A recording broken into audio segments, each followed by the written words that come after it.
With us on Times Radio, someone's got in touch saying, Robin says, get a new keyboard and blame Rishi fasting. Andrew in Ribble Valley says, coffee keyboard solution is to use a straw. I don't know if he means that I should be drinking my coffee out of a straw or I should use a straw to suck the coffee out of the keyboard. Anyway, more on that as we get it. Let's just dip back into the COVID inquiry. Nicola Sturgeon is giving evidence today. She's been asked by Jamie Dawson, KC, about her use of a personal, not an official phone. You used a personal phone for the conduct of government business while First Minister, is that correct?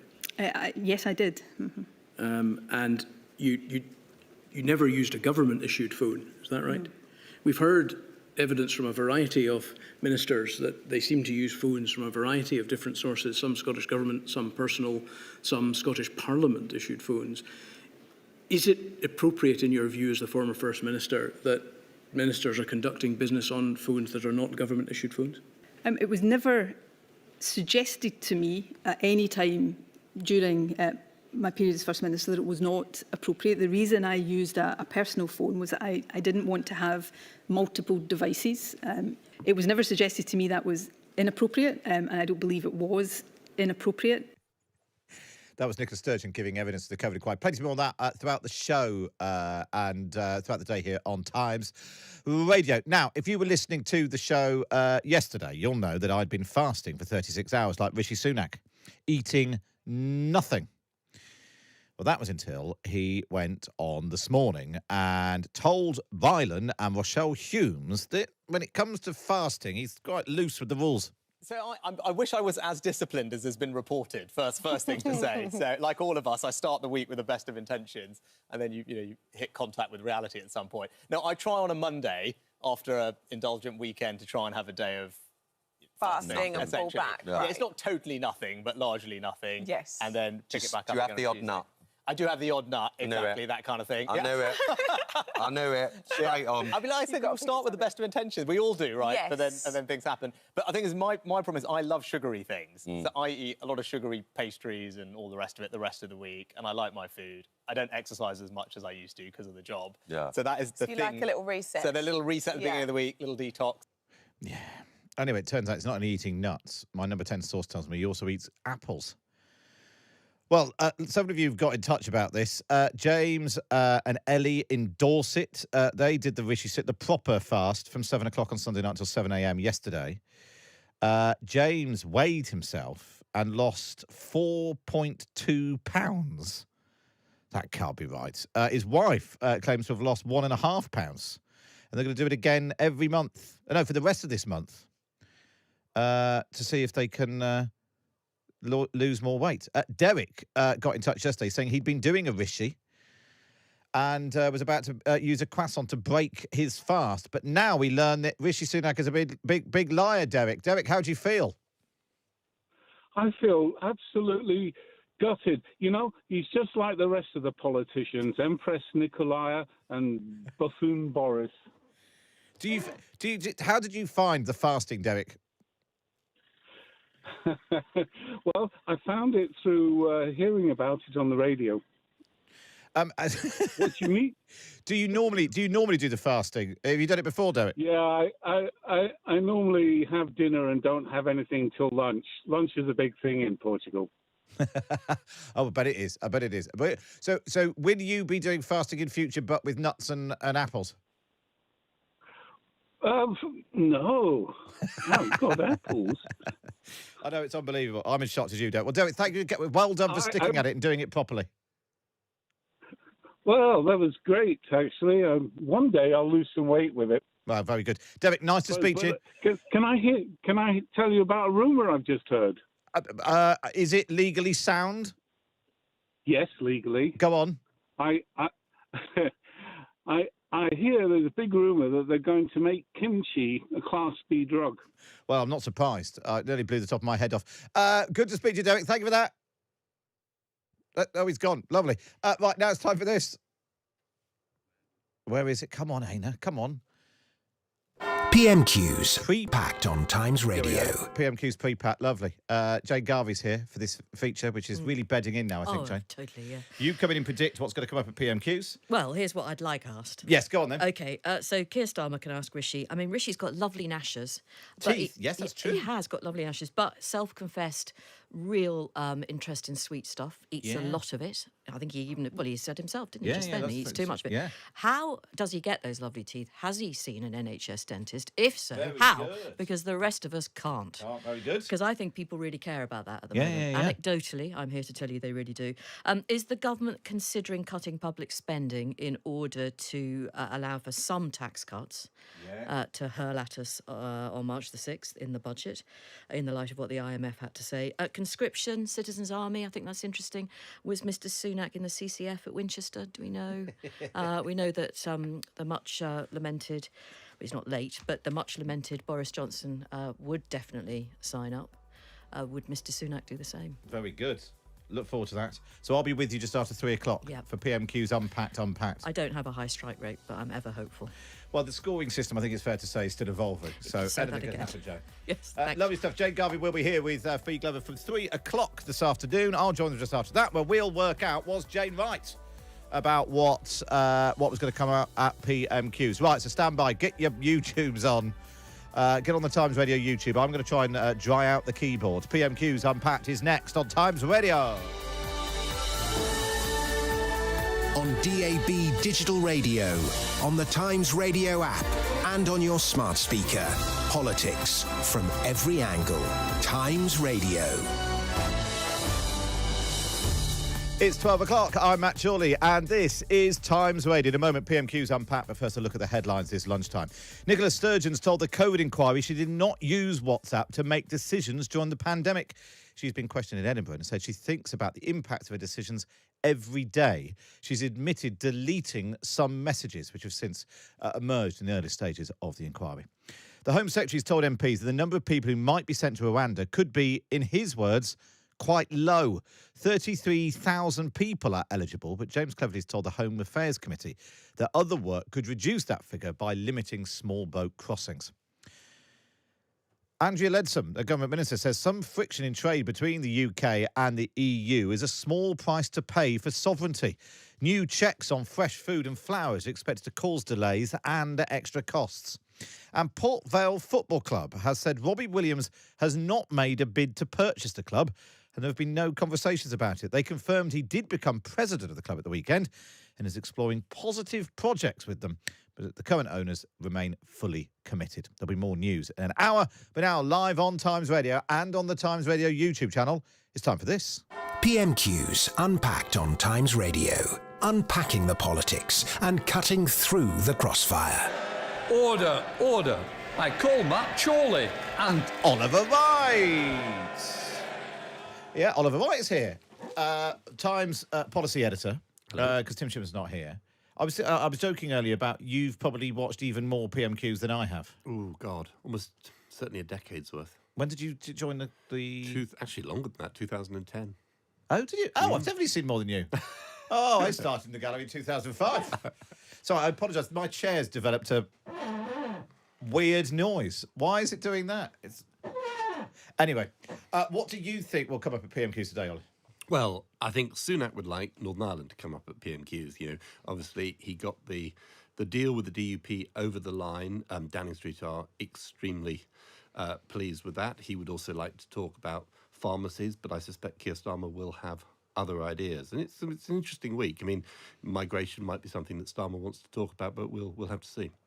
It feels like a week where Keir Starmer could turn up and sort of drop a story into the middle of proceeding. You know, sometimes leaders of the opposition, you know, insert themselves into an existing story. It doesn't feel like that's, you know, there isn't one dominant story he's got to be seen to be addressing. No, that's true. And we know that this week Labour want to focus on business. They want to very much be selling this idea that they are the natural party of the business, rather than the Conservatives. So he might want to do something along those lines to sort of put pressure on the government, while at the same time sort of painting Labour as, you know, the party that is going to get the economy growing again. So we will... he hasn't started yet, is he, Keir Starmer? No, fine. Lara Spirit will be here to round up the best of the best in just a moment. Is it just a coincidence the DUP deal happened this week? Or is this part of Rishi Sunak's plan to be a sort of hive of activity this week, given that the last couple of weeks he's stepped back and that void's been filled by troublemakers? I think Rishi Sunak has been in Downing Street long enough to know that you can't do your grid on the DUP.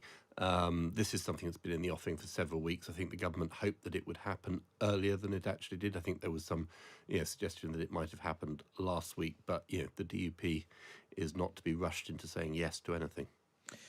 When will we actually get the details of this deal? We're going to get a statement from Chris Keaton-Harris probably just after 2 o'clock today, and then the government is going to do a sort of briefing on what they're describing as a command paper. Now, the interesting bit about this is we don't think that other senior members of the DUP have actually seen the sort of written government proposals. So after those are published, it will be worth keeping an eye on people like Nigel Dodds, who, of course, is Geoffrey Donaldson's predecessor. He's known to have reservations about this. So we'll see whether the deal that they've actually agreed, how much of the sort of senior figures within the DUP actually agree with Donaldson. There were some people pointing out that because the meeting went on for so long, night before last, that was a sign that all was not well.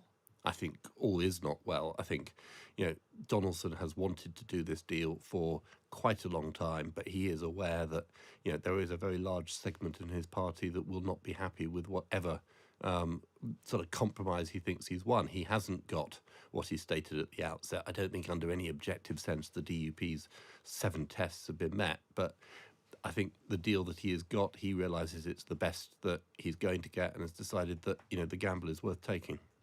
And is there a political risk here that it just sort of, if somebody in the DUP won't be happy, this potentially opens a way for Nigel Farage to be on the airwaves and so on. It just puts Brexit back in, back on the table in a way that probably doesn't help Rishi Sunak especially. Yeah, I mean, I agree with that. I think, there's going to be murmurings from the sort of Brexiteers on the Tory right, particularly if there's anything suggesting that Britain is going to be held back in any way by Northern Ireland, that it won't be able to take advantage of the so-called Brexit freedoms which they've championed. Sunak himself feels he's not really getting credit for that. This is one of the most intractable problems that he inherited. With the Windsor framework, he fixed relations with the EU, and with this, he's got power sharing up and running, and they feel that these are pretty significant achievements, and that Westminster largely has just met it with a shrug. Well, very good. Let's see what Keir Starmer does choose to go on. Let's go live to the House of Commons. It's PMQs Unpacked on Times Radio and on the Times Radio YouTube channel. This is question number 1 from Keir Starmer. Thank you, Mr. Speaker. Can I join the Prime Minister in welcoming the DUP statement about the return of the Northern Ireland Executive? This is an important moment, and we now need all sides to work together to get Stormont back up and running for the people of Northern Ireland. Mr. Speaker, I too met the families of Grace, Barnaby and Ian on Monday, and it's impossible to express in words the horror that they've been through and continue to go through, and we must all redouble our efforts to do everything that we can to help them with their campaign. And of course, Mr. Speaker, this week 2 young lives, 16-year-old Max and 15-year-old Mason, were taken in Bristol, and I know the whole House will join me in sending condolences to their families and their friends. Mr. Speaker, one of the most difficult experiences for any member of this House is speaking to those at the sharp end of this government's cost of living crisis. So nobody could fail to be moved by the plight of the member for Mid Norfolk. His mortgage has gone up £1,200 a month. He's been forced to quit his dream job to pay for it. A Tory MP counting the cost of Tory chaos. After 14 years, have we finally discovered what they meant when they said, "We're all in this together"? Well, Mr. Speaker, thanks to the mortgage charter that the Chancellor introduced last year, millions of mortgage holders across the country are benefiting from support with their mortgages, because it's important, rather than take the approach that the Honourable Gentleman just did, is actually focus on the practical support in place to help people who do need help. And someone on a typical mortgage is able to now save hundreds of pounds thanks to those reforms. And actually what we have recently seen is mortgage applications now at a multi-month high as a result of confidence returning. But if he really cared about helping people with the cost of living, Mr. Speaker, he would actually do more to celebrate and acknowledge the fact that thanks to our plan, millions of working people will now start to pay hundreds of pounds less in tax from this month's pay slips, Mr. Speaker. But we all know that's not a priority for him. He said he wanted to back people with the cost of living, but now he has described tax cuts, I read, as salting the earth. His shadow chancellor, it seems, is equally confused. In Davos, she said she did back tax cuts, but back here in Westminster, she called them a scorched earth policy. She obviously can't decide which Wikipedia page to copy this week.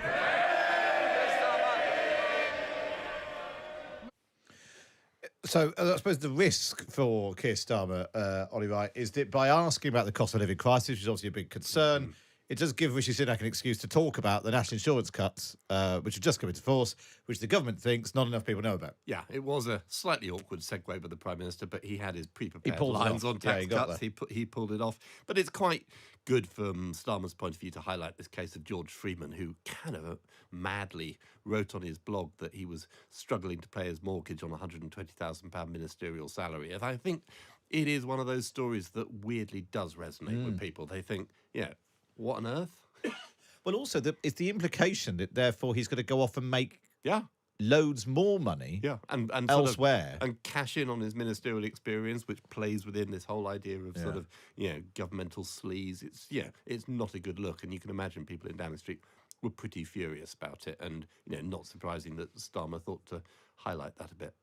Yeah, well, let's see. It'll be interesting because one of the criticisms the past couple of weeks we've had of Keir Starmer is that there've been individually okay lines, but they didn't sort of amount to anything. So it'll be interesting to see if today it does build into a sort of a mounted case of being, using individual cases to sort of draw a bigger narrative. Let's go back to the House of Commons. It's question number 2 from Keir Starmer.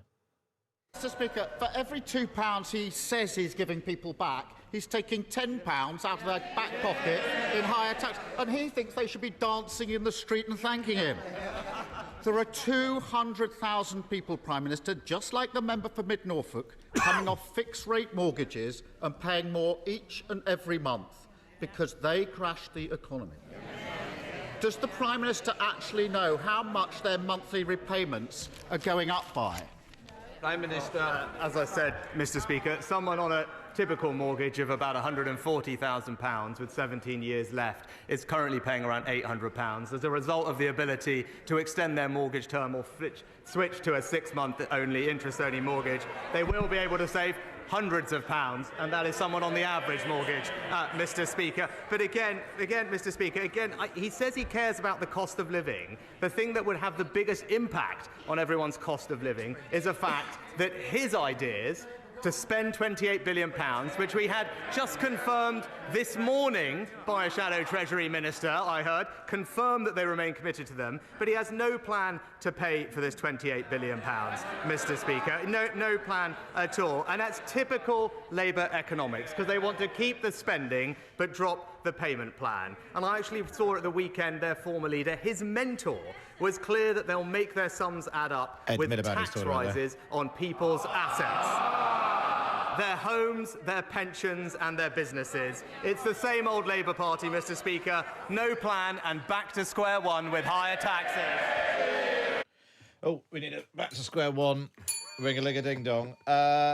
So I think, it feels like quite a long time ago now, Keir Starmer's question was how much more people paying on their mortgages. Yeah, it was a sort of, he was going for the gotcha moment. Yeah. You don't know. But actually, I mean, he'd got away with that with Boris Johnson because Boris Johnson would have had no idea. But Sunak's a slightly different kind of politician. And he knows about this government scheme they've got up. I mean, to be clear, if you are paying a lot on your mortgage, making it easier to extend your term or go interest only doesn't mean you don't pay that money back. In fact, you're probably going to pay more in the long term.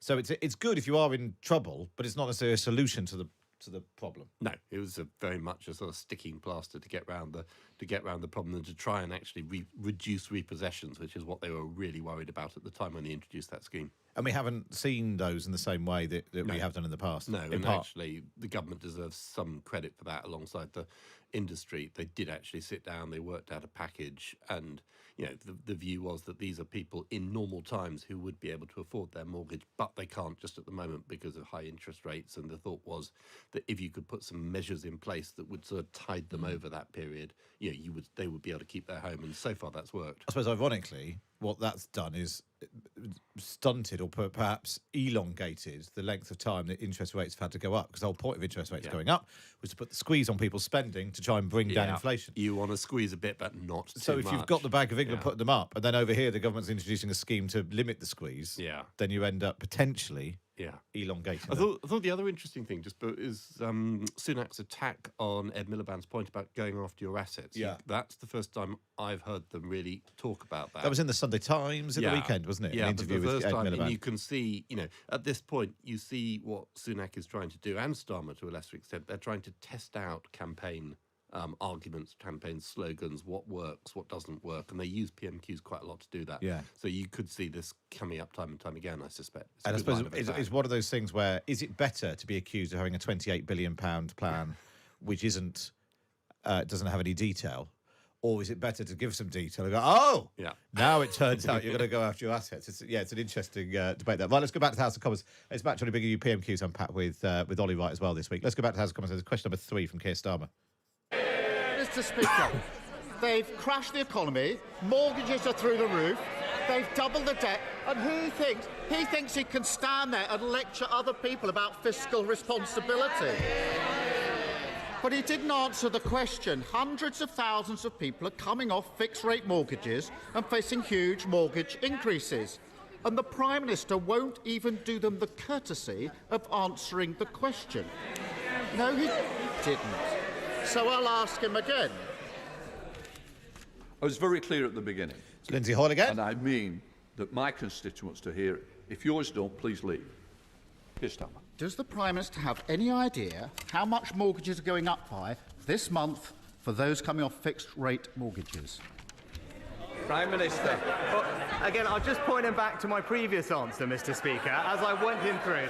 Everyone's situation will be different. As someone on a typical mortgage of around £140,000, who's currently paying £800, will be able to keep their mortgage payment essentially the same by using the facilitations that the Chancellor has put in place. But again, that's what we've done to help people, Mr. Speaker. But again, it's incumbent on him to explain to the British public how his policy of decarbonising the grid by 2030 is going to be funded. He won't give the answers, but helpfully, the Shadow Energy Secretary popped up at the weekend in an interview in the Sunday Times. He said they don't need a plan to pay for it, Mr. Speaker, because in his words, it will produce real savings and it makes clear economic sense. Now, the shadow leader here doesn't want to talk about it at all, but let me tell him, I see all these years later, it's the same story. The Right Honourable Member for Doncaster North has carved a promise in stone, and everyone else just looks away in embarrassment. Oh, that takes me back, the Edstone. Yeah, still going strong. Still going strong, the Edstone, in people's minds. Good use of the word facilitations from Rishi Sunak, which is not what I've heard in the comments for a long time. I can sort of see what Keir Starmer's driving at, but it feels a bit... He's somehow made like a real-life issue feel a bit technical and knotty. Yeah, I agree with you. And it's like your reaction when he says, what is the cost of someone coming off a fixed-rate mortgage? Now, well, it depends if they're going on to another fixed rate, what that fixed rate is. Are they going on to a standard variable? There isn't an answer. So I sort of have some sympathy with Sunak on that one.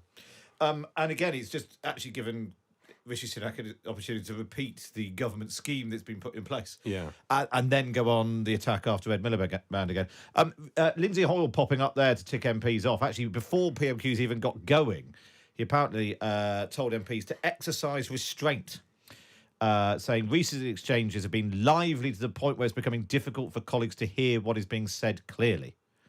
There's been an escalation and unhelpful exchanges across the floor of the House from sedentary positions, he means people sitting down, and the attempted use of props. Is it becoming more of a problem, or has it just been getting more Lindsay Hoyle than normal? You it's normally, a little bit. You Yeah. normally watch in the gallery rather than over here. Yeah, I'm not sure it is. It's the Hoyle is particularly bad on this, but Burko was bad either. It's almost as if it isn't PMQs unless they've stood up several times and told people to quieten down. But most people are watching it on the television, and that's not particularly obvious. It's more obvious in the chamber than if you're watching it on TV. Yeah, because actually the truth is we can always hear because the people microphones speaking have got picking it up, microphones yeah. on. Yeah. So more's the pity sometimes. Right, let's go back to the House of Commons then. We are going back for question. Is Keir Starmer going to ask again about how much mortgages might go up by? Question number 4. Mr. Speaker, he just doesn't get it. They crashed the economy, mortgages skyrocketing, doubling the debt. They say they're going to max out the government's credit card at the next budget, and he won't. Order. I think the Chief Whip's getting very carried away. He doesn't want to lead everybody for a cup of tea, does he? Come on. They have forfeited the right to be lecturing others about the economy. Somebody coming off a fixed-rate mortgage is going to be paying an average of £240 more each and every month. A constant reminder that working people are paying the price for the damage that they've done to the economy. This week, I met one of the employees at Iceland in Warrington, Phil.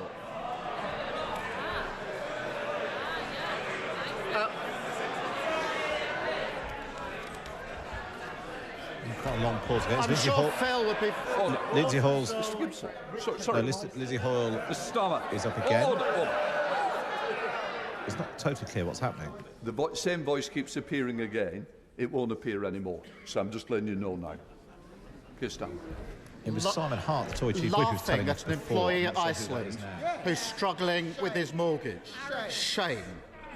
He told me that his mortgage is going up by a staggering £1,000 a month, Prime Minister. He doesn't want other averages, other people, other stories. That's what's happening to him. If the member for Mid Norfolk on £120,000 can't afford this Tory government, how on earth can people like Phil? Well, actually, Mr. Speaker, thanks to the management of the economy, Phil and millions of people like him are now ensuring that inflation is less than half of the rate that it was when we were talking a year ago, putting more money in their pocket. And thanks to this government, Phil and millions of other workers, not just at Iceland, but across the country, are benefiting this month in their pay packet for a tax cut worth hundreds of pounds for someone on an average salary. But I hope he explained to Phil the cost of his policies. Did he explain to Phil Poor Phil, how he's been Phil is dragged going to into have this, to pay for his £28 billion green spending spree? How it's going to cost Phil in higher taxes, more coming out of his pay packet? And did he explain to Phil that he'd be better off sticking with our plan rather than going back to square one with him? Poor Phil. There he was, working in Iceland, minding his own business. Keir Starmer comes in, and now he's been bandied about at PMQs. I think Lindsay Hall there was ticking up. He said Mr. Gibson, so I think that might be Peter Gibson, Conservative MP for Darlington, who's been told off for shouting. But clearly, Lindsay Hall's on the warpath on that. What will Phil make of all of that, do you think, Ollie? He'll be perplexed, won't he? I mean, and interestingly, that neither Keir Starmer nor Rishi Sunak also talked about Richard from Iceland. Now, Richard's a bit different from Phil, because Richard obviously owns Iceland. Yeah. And Keir Starmer's been helping Richard, because Richard wanted to be a Tory MP, and the Tories weren't keen on Richard being a Tory MP. So now Richard wants to be a Labour MP, and he's backing Labour. Yes, Richard, does he actually want to be a Labour MP? He thought it's only a matter of time. We had Richard from Iceland on earlier this week, Richard Walker, and I pointed out to him that it was only after the Tories declined his interest in becoming a Tory MP they decided to switch sides. And then he talked about the cost of living, because Keir Starmer had been at Iceland talking about the cost of living. And I asked him, I think it's fair to say, several times, if he could point to a single policy that Labour had that would help with the cost of living. He talked in vague terms about inflation. We went round and round several times. He ended up landing on a crackdown on shoplifting, which would stop, if there was less shoplifting, prices might not go up to cover the cost of the stolen. So right. I wasn't fully convinced that he was on board necessarily with all of the detail of Labour's new economic plans. But there we are. Did we find out from Keir Starmer how much more mortgages were going up by? I'm not sure we did we? We did. We got a figure. We got a number. Yeah. Oh, there we are. Right. So who's winning this one? Is it Phil? There's George Freeman's name has been thrown about, the member from Mid Norfolk. He's the former minister who couldn't pay his mortgage. Is Phil in Iceland going to make yet further appearance? Let's go back to the House of Commons now. It's question number 5 from Keir Starmer. I would invite the Prime Minister to get in touch with Phil and explain to him how paying £1,000 more on his mortgage is making him better off, because that's not how he feels. He's just so out of touch. It's unbelievable. Finding hundreds of pounds extra a month, that may not seem like a big deal to the Prime Minister. But let me tell him, most people don't have that sort of money knocking around. And if that wasn't bad enough, Mr. Speaker, this week he told every council in the country to put their council tax up by the maximum of 5%. That's 26 tax rises now, Prime Minister. And he says everything's fine, people are better off. But when people see their mortgages going up, their council tax going up, food prices still going up, who does he expect them to believe? His boasts or their bank account? Minister. Well, Mr. Speaker, again, I was puzzled because, again, he resorts, as always, to the politics of envy here. But after recently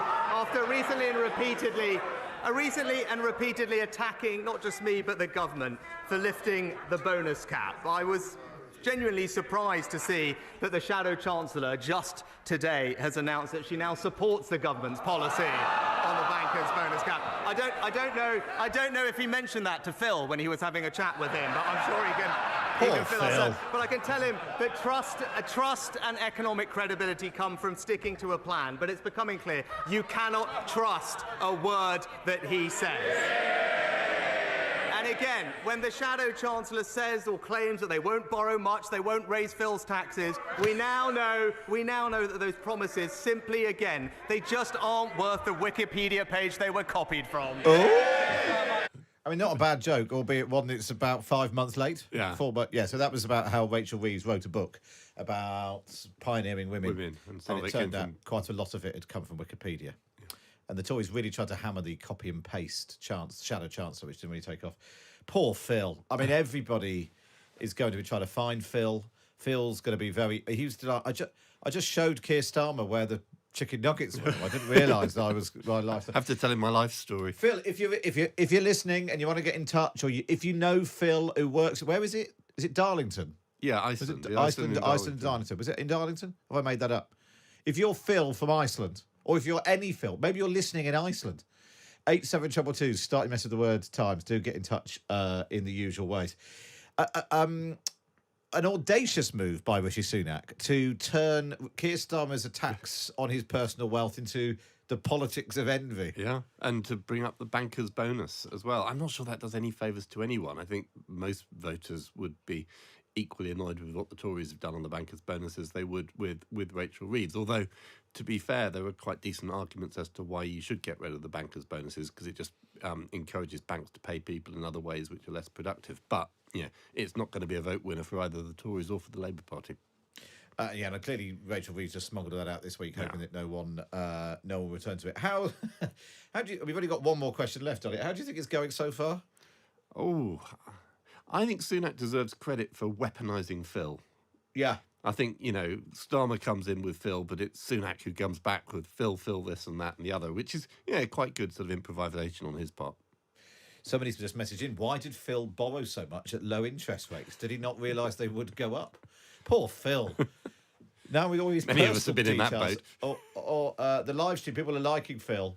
People are voting for Phil even. There's a poll on the Times Radio YouTube channel asking who's winning PMQs. Is it George Freeman, my broken keyboard after I poured coffee on it just before PMQs started, or Phil from Iceland? 73% have voted for Phil from Iceland. People saying Rishi Sunak's not answering the question, but that's, sort of part of the course. Yeah.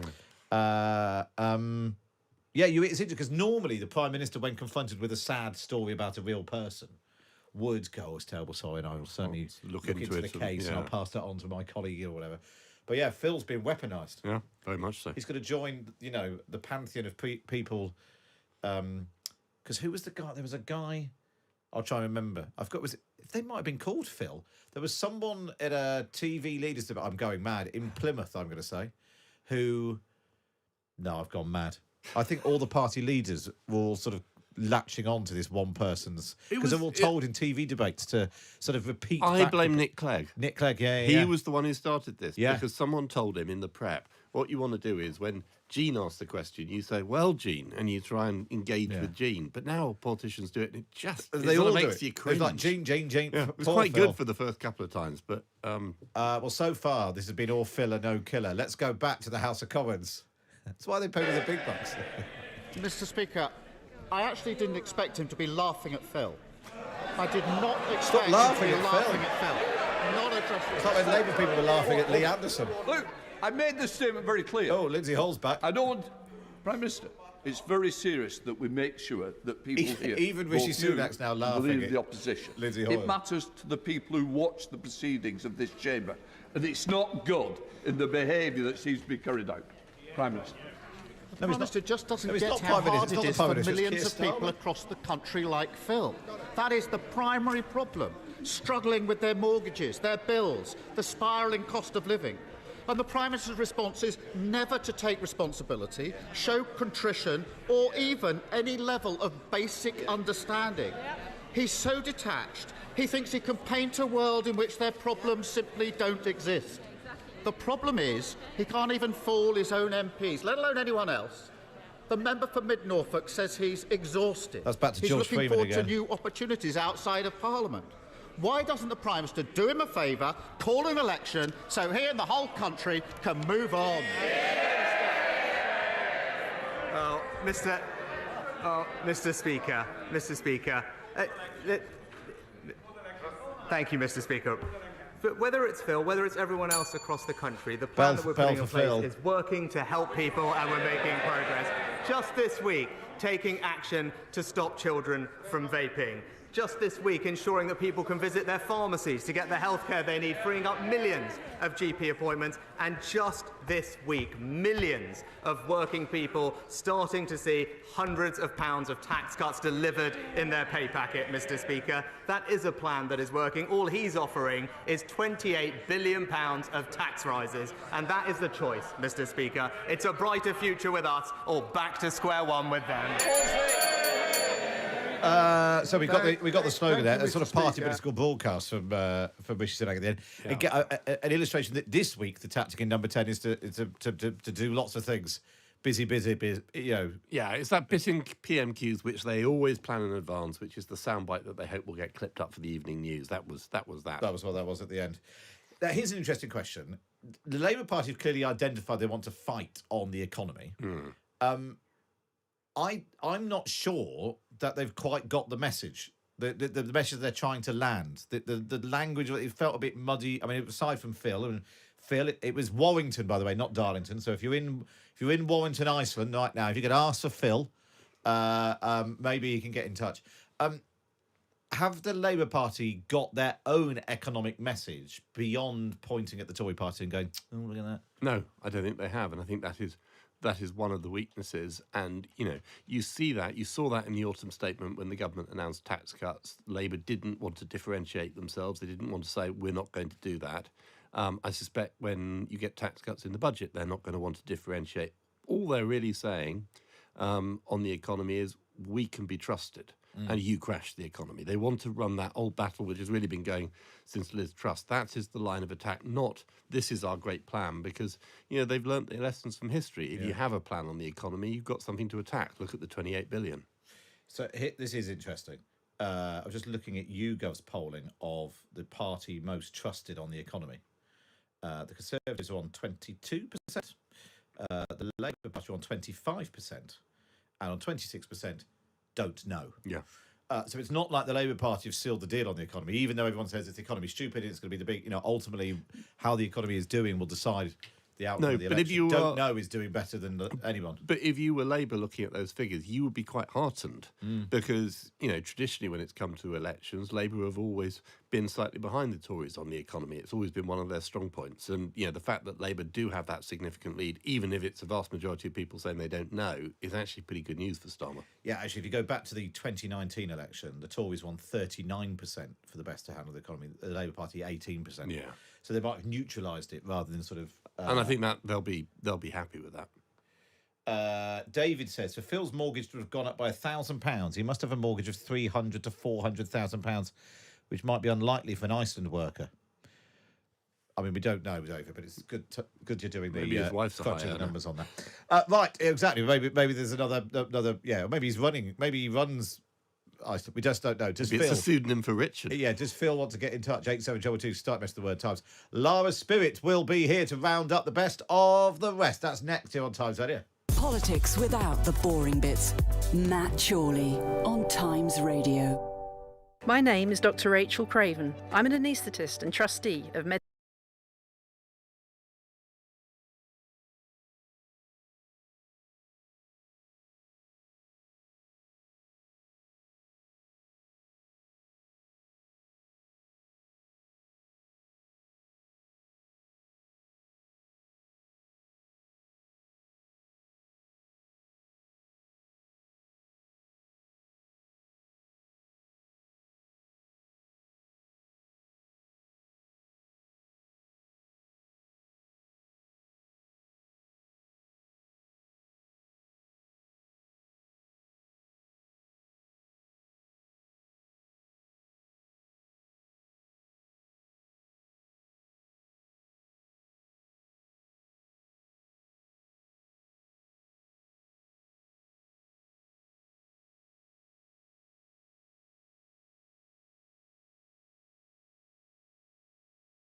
Good afternoon to you. It's Matt Chorley on Times Radio doing PMQs. Unpacked. Oliver Wright, policy editor of the Times, has been helping me pause the action, trying to make head and the tail of what on earth was going on. The main bit, Phil, who works in Iceland in Warrington, is going to have every journalist in the land try to get hold of his bank statements, I think. Right, Lara Spirit was watching the best of the rest. Lara, overall, how was it? It was good. Good. Excellent. Good. Really pick it up. This chair, I've got to do something about this chair. And I have got a new keyboard, you'll be pleased to know, so that's a bit of good news. That's all working. Lovely. Where are we going first, Lara? We are going to Robert Jenrick, who was, of course, until not that long ago, a Sunak loyalist and immigration minister, who asked a question that doesn't, on the face of it, seem to be that disobliging, but actually, I think, contains somewhat of a sting for Rishi Sunak. So take a listen. Thank you, Mr. Speaker. Mr. Speaker, a first responsibility for government is to fix the housing crisis that young people didn't cause. 3 years ago, we dragged house building in this country up to the highest level since 1987, after the last Labour government left it at its lowest level since the 1920s. But house building is weakening. We need to do more. Will my right honourable friend consider using the budget to do as he and I did together during the pandemic and cut stamp duty to boost housing starts, to reignite the economy and to support thousands of businesses across our country? Well, my right honourable friend is right to point out that since 2010 we have delivered 2.5 million additional homes, on track to deliver 1 million just in this Parliament, and help over 850,000 families into home ownership through schemes such as Help to Buy and Right to Buy. Obviously, tax decisions are a matter for the Chancellor, but I would point out that our existing stamp duty relief for first-time buyers ensures the vast majority of first-time buyers in our country pay absolutely no stamp duty. Well, that wasn't a yes, was it? But No. it's interesting. He's referring to the fact that during the pandemic, he was Housing Secretary, Robert Jenrick, He was housing secretary. and then Rishi Sunak was obviously Chancellor. Is there any prospect of that happening, do you think, Ollie? I think they are looking at stamp duty. That is certainly one of the things they're looking at. I suspect it won't be what they end up going for. I think they'll be much more likely to look at income tax or NI. But there are people around who say, actually, it'd be a really smart move not just to cut stamp duty, but just to abolish it altogether if you have a large amount of money to play with, because that would be, it would help the housing market, it would help younger voters for whom the Tories have a particular problem, and it would give them a really big offer, and it'd be very something that Labour would find very difficult to say, actually, we'll follow you on that. We've got some breaking news to bring you. We have been speaking to the Warrington branch of Iceland, and nobody there knows anyone called Phil. And there's multiple branches. We think there's multiple Icelands. There's 2 Icelands. Both of them have said they don't know a Phil. We think Phil might work in head office. And one source on Politics at the Boring Bit said, judging by his tone, I wasn't the first one to get through. So there's some poor man at a branch of Iceland in Warrington dealing with lots of calls saying, can I speak to Phil, please? But so far, we've tried both branches of Iceland.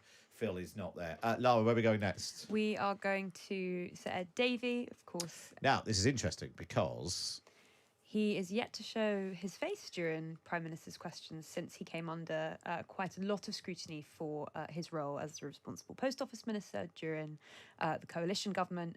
He has been quite defiant about not holding any responsibility for that injustice. And there have been quite a few comments in previous PMQs to the effect of his absence. So I think Tory MPs were well primed to make quite a lot of noise when he did appear. OK, let's take a listen. Speaker.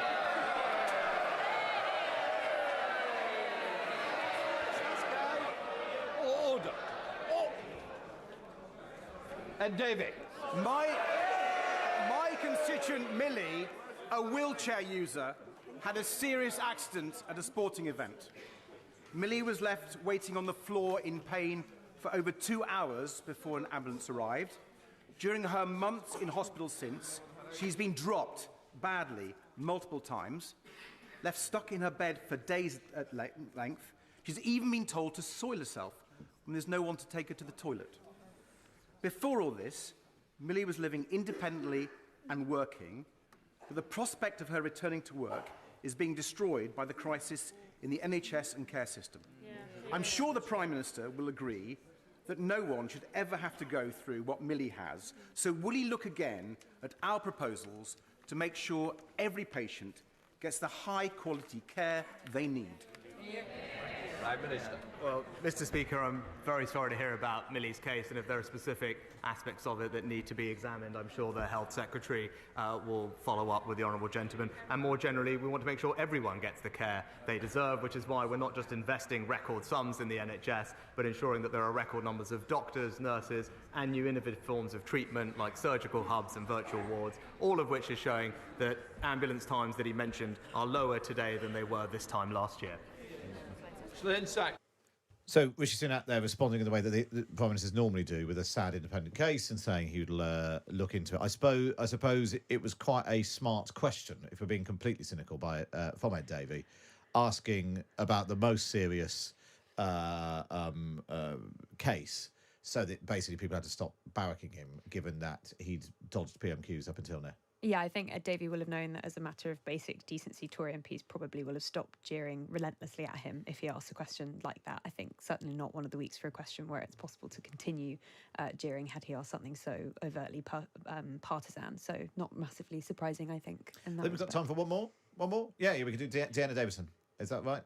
Or Stephen Flynn. Which would you rather? Well, which do you think is better? I think Deanna is ready, if that helps make you... I think Flynn is also ready, but so Deanna is interesting because her father, of course, was sadly killed by what is known as one-punch manslaughter. Now, she is no longer a minister. She's standing down at the next election. She is a Tory MP, and she has been a campaigner on this issue and asked a question about it to Rishi Sunak today. One punch thrown, 2 days on life support, then 3 children left without a father. A 4-year sentence handed down, released after 2, but one grieving mother has to live a life sentence of agony. Sentencing for one-punch killers is not working in this country. Does the Prime Minister agree that now is the time to finally introduce a specific offence and a tougher minimum sentence for one-punch manslaughter? Prime Minister. I pay tribute to the work my honourable friend has done in bringing attention to so-called one-punch manslaughter and highlighting, as she knows well, the anguish those cases cause for the families of the victims. And I know the Ministry of Justice has looked very carefully at the amendment that my honourable friend has proposed, and I know that she'll be meeting the Minister for Safeguarding shortly to both discuss her specific amendment and how we might best address the wider issue. And a good example there, Lara, of a former minister, now backbench MP, whose campaign on this issue arrived in the Commons, you know, getting an answer from the Prime Minister about changing a loophole in the law. Yeah, exactly. And I'm sure she will be popular with her colleagues for asking that. And it's something that people associate very closely with her. So certainly good from her. A nice mix there. Thank you for that, Lara. Thank you, Ollie. Nice to see you. Yeah. Would you come back and do this again? Absolutely. Oh, very good. It's the correct answer. Very good. Oliver Wright, the Times policy editor, and Lara Spirit bringing us PMQs Unpacked. Right, up next, we're going to go back to the COVID inquiry in Scotland, checking on. We're just hearing that Nicola Sturgeon's become emotional when being asked